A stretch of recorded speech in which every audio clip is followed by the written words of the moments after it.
Okay, so I've just been reading a conversation on Facebook, or a post on Facebook, about the 747 being uncontrollable in Flight Sim 2020. So I've come to 2020 from X-Plane, which is a good bit more realistic than anything that's been around before, including any of the paid aircraft for Prepare 3D or anything like that, because they don't fly properly.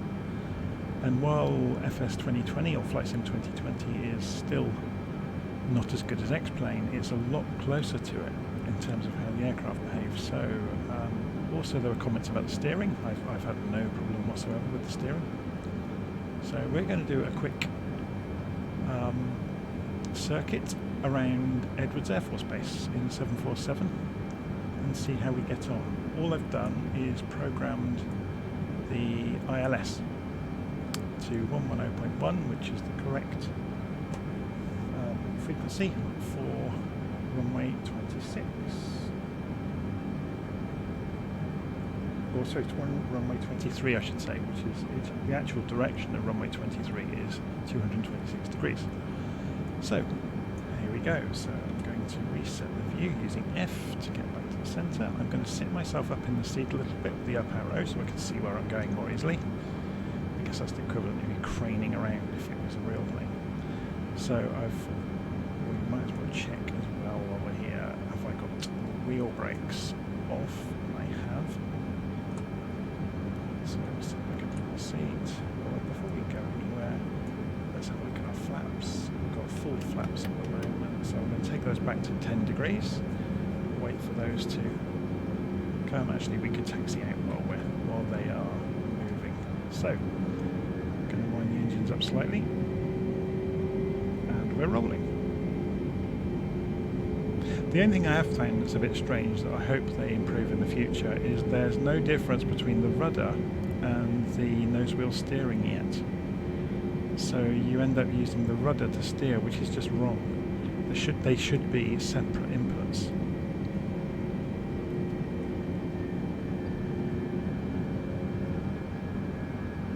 So again, you can see this is perfectly controllable, it's nice and steady. Just gently steering us out onto the runway. You can see I've switched the labels on for multiplayer. We'll just ignore the people that are around.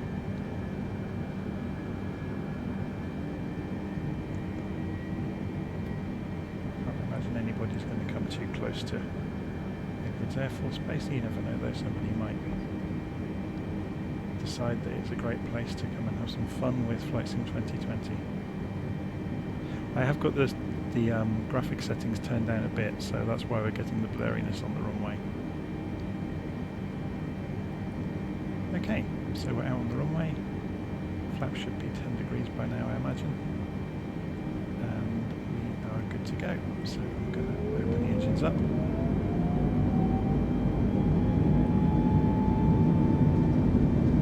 we begin rolling. So let's move the view down a little bit, so we can see some of the tickers on the dashboard. There we go.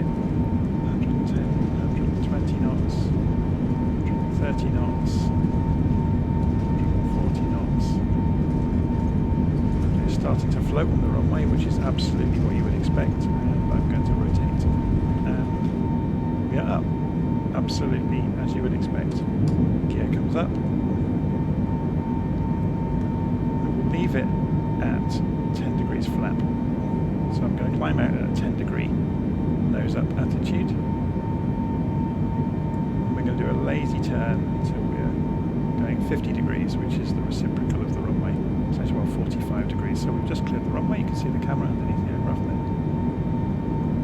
So I'm not going to go any faster than 200 knots.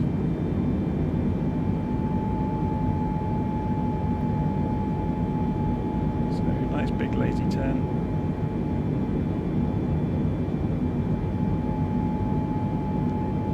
See, I've been laughing all day at the names of the people, their gamer tags on the multiplayer system. It is stunning though, because you can have 30, 40, 50 players online all at the same time, and it seems to break no sweat whatsoever with it.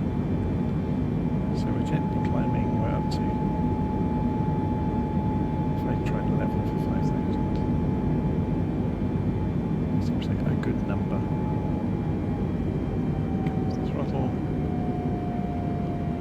747 is incredibly powerful. It will turn very, very quickly.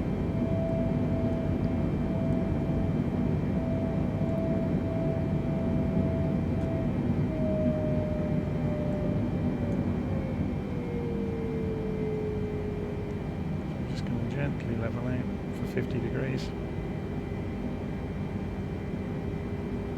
We'll trim the plane out a little bit while we're doing it. Bleed some of that speed back off, back to 200 knots because we've crept up there to 220.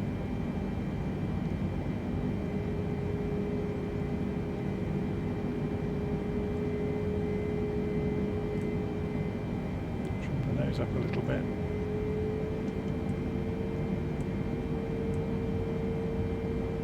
I've got the hat switch on my joystick acting as the trim as well, so I went and reset all of the settings for my joystick and started from scratch with it. Because the out-of-the-box settings in Flight Sim were bizarre. They were using all the joystick buttons for views, where you want your joystick to control the aircraft, so you can see the runway going by down there. If I've tuned the ILS in, which I've never tried this before, I think I've got the right frequency for Edwards. Yeah, so when we make the turn, you can see that the markers have already appeared on the ILS, so hopefully by the time we turn, it should be good. So we're going to go out about as far as this hill out here, and then make our turn.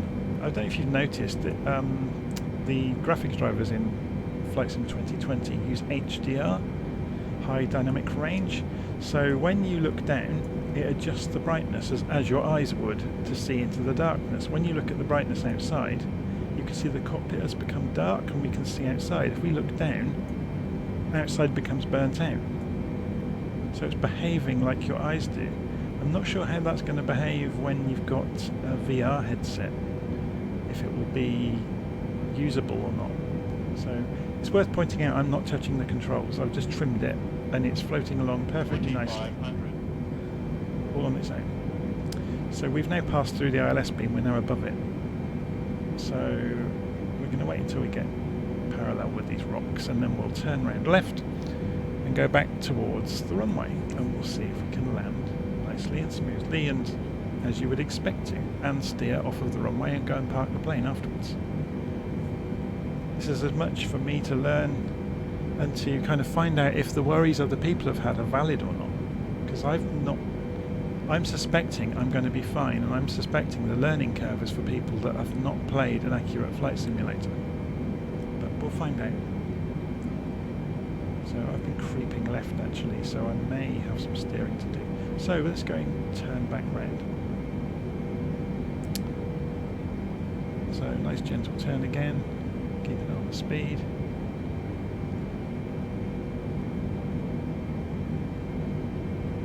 Back in towards Edwards. We're kind of on the right height already for the ILS, which is quite nice. And it's off to the right of us, so if our turn is too early, we should see by the time we get around to 220 that the ILS is not sweeping across the display. So yeah, it's not. So I'm going to reduce my rate of turn slightly. Expected it to have started to appear by now. So I'm going to start dropping the flaps.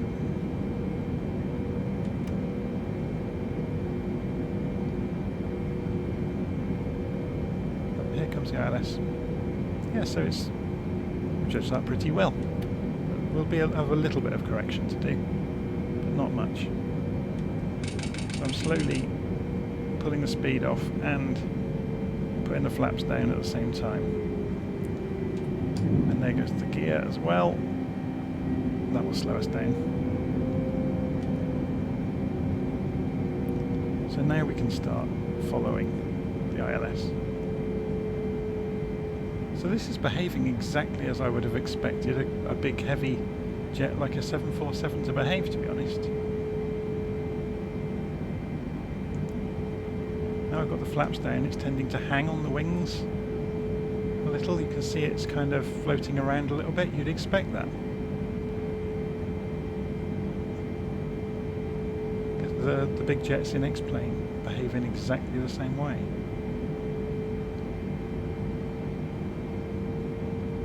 So I'm going to keep an eye on the speed, make sure I don't get too slow.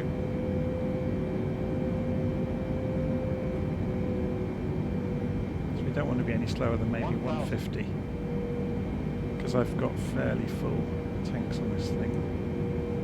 I imagine if it was empty, then you could get away with a lot slower approach.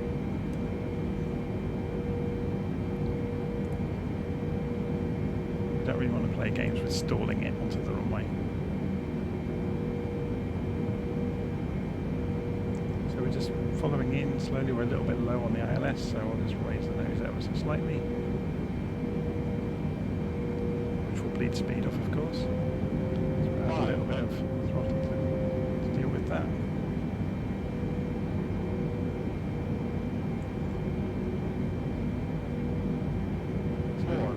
So we're flying this completely manually, just doing things very methodically. 300. We'll see how we do. 200. A little bit low still on the ILS, but it's a long runway and we can probably get away with it, to be honest. A little bit off to the left. 100. Coming down. 50. 40. 30. 20.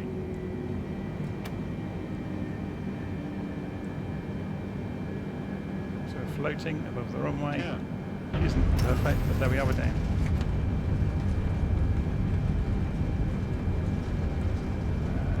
Nose is coming down slowly. And we can use thrust reversers as well. Just show them that they stop us very quickly. So I'll disable those. And we're rolling gently. So yeah, that kind of went exactly as I thought it should. We were a little bit high at the final part of the approach, but it was fine. So let's see how the nose wheel steering works on getting this thing off the runway. So we're down to, we're a little bit quick still for nose wheel steering, but there we go. And yeah, it's behaving exactly as you'd expect.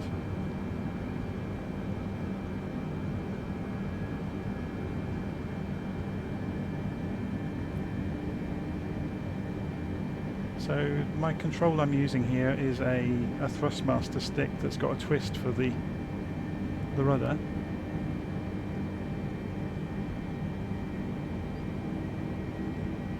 So no special hardware at all, but it was completely predictable around the entire circuit. Let's raise those flaps back up while we're trundling back.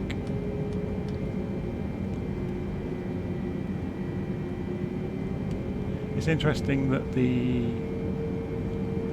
speed is showing a lower limit of 30 knots. I'm not sure if that's accurate to the real plane. Having never been in one, couldn't say. But usually, other planes I've seen, they tend to have a higher number shown as a lower limit. So I apologise in case anyone had to land, because I've had to cross the runway.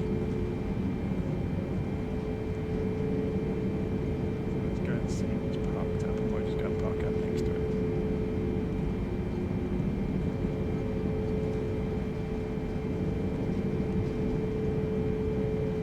I have no idea if this is going to record smoothly, by the way. I'm using OBS in the background. I've never done it alongside Flight Simulator 2020 before. So let's see. So we'll slow down. Oh, there's a nice coach.